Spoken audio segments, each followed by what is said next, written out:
में जाके हमारे प्रधानमंत्री जी बोलते हैं कि 10 साल के लिए देश दुनिया रसातल में चला और यहाँ कहते हैं कि सब कुछ ठीक है।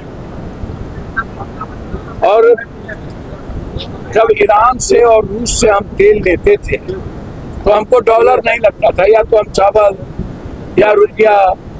अमेरिका के कहने पर हमने अपने अच्छे दोस्त रूस और ईरान को भी खो दिया और तेल लेना भी हमने बंद कर दिया। अब भारत का सारा रुपया हम दे रहे हैं। प्रधानमंत्री जी एक तरफ कह रहा है कि हम ओलंपिक कराना चाहते हैं।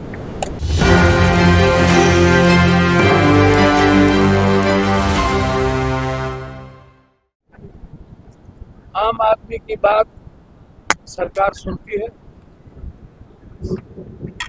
इस देश में सीएनजी की एक क्रांति की जरूरत है।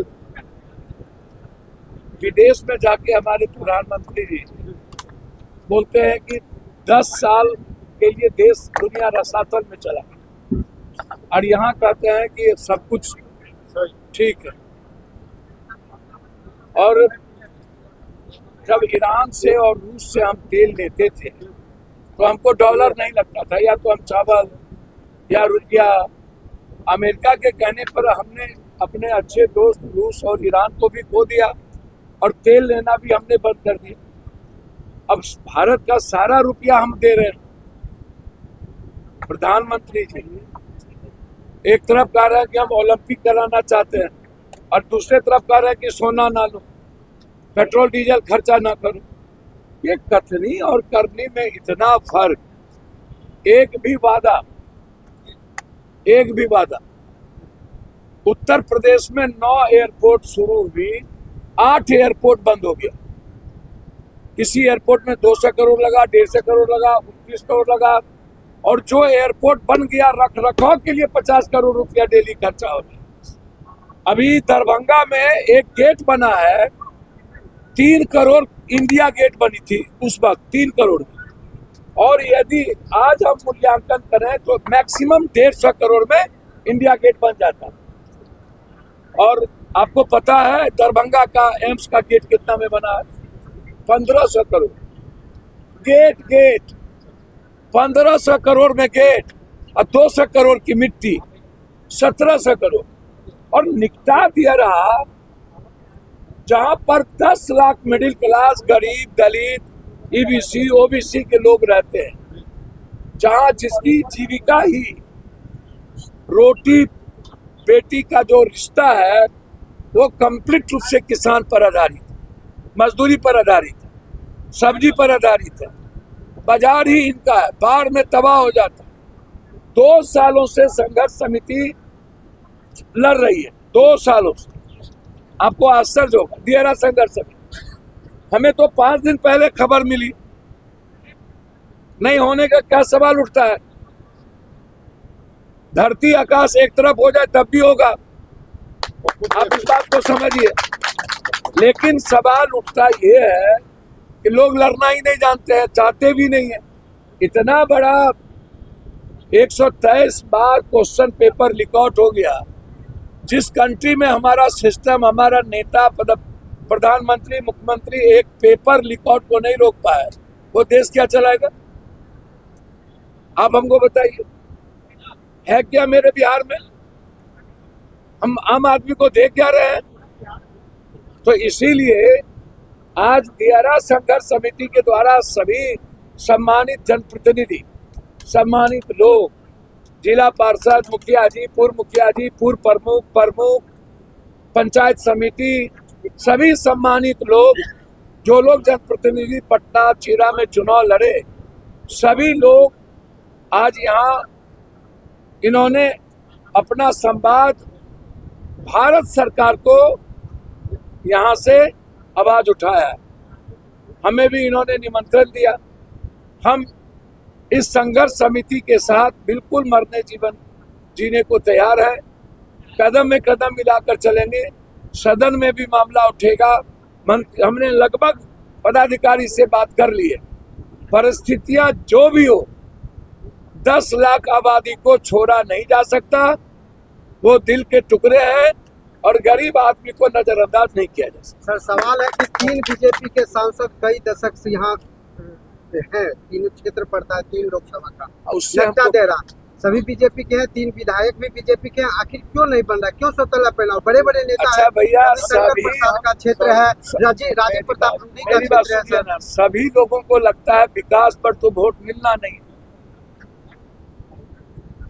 चाहे लूट लो कूट लो, जब तक जातिवाद और हिंदू मुसलमान है। आप इसको ऐसे देखिए, साउथ में जहां पढ़े लिखे लोग हैं, जहां पर विकास की अहमियत है, जहां इंसानियत है, वहां कांग्रेस है। और हिंदी पट्टी में जहां जात पात है, हिंदू मुसलमान है, विकास के लिए कोई दिलचस्पी नहीं है, किसान के लिए लड़ाई नहीं है, छात्रों के लिए T4 पर लड़ाई नहीं है, तो वहां पर बीजेपी है।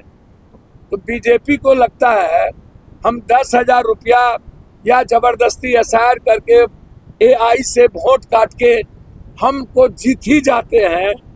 और MP को लगता है कि हमको जिताने के लिए दिल्ली में चुनाव आयोग, ED, CBI बैठा हुआ है, तो हमको जनता से क्या लेना देना, क्या मतलब जनता के मुद्दों से।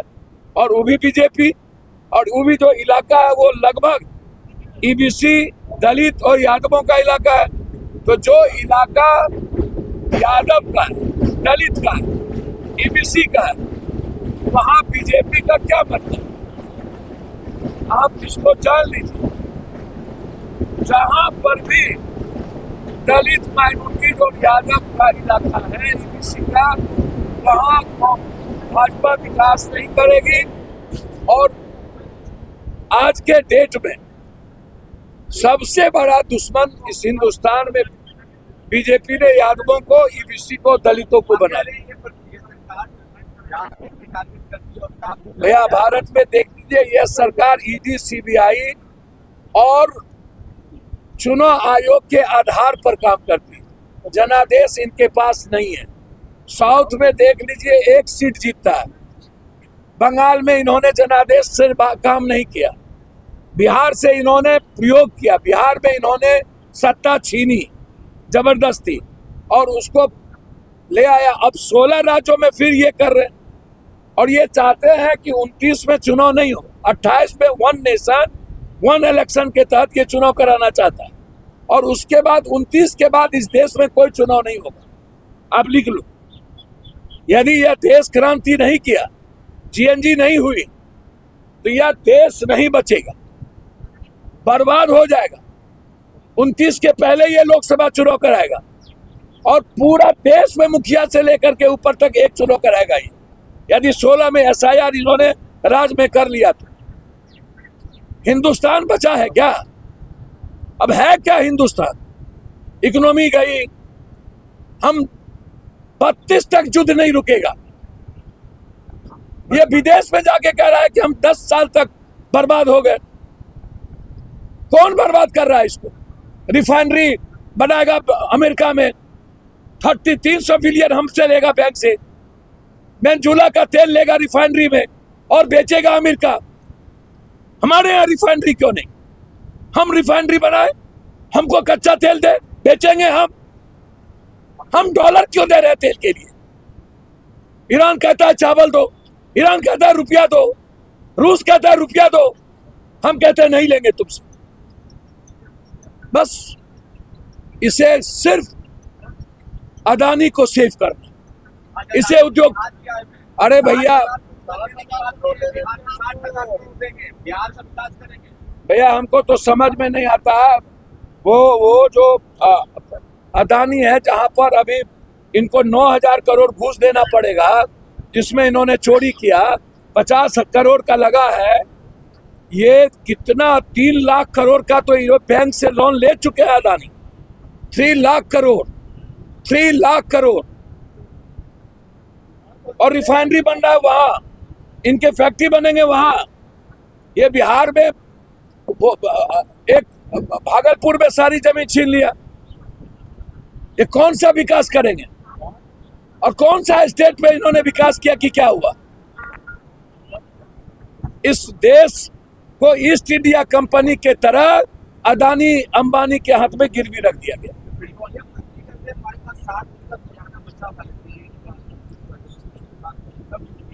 जी हमको समझ में नहीं आता, तो अपने आकाश से पूछ ले कि वो क्या बोल रहे हैं। परसों कल विदेश में क्या बोले, उन्होंने तो कहा कि 10 सालों तक हम गरीब हो जाएंगे।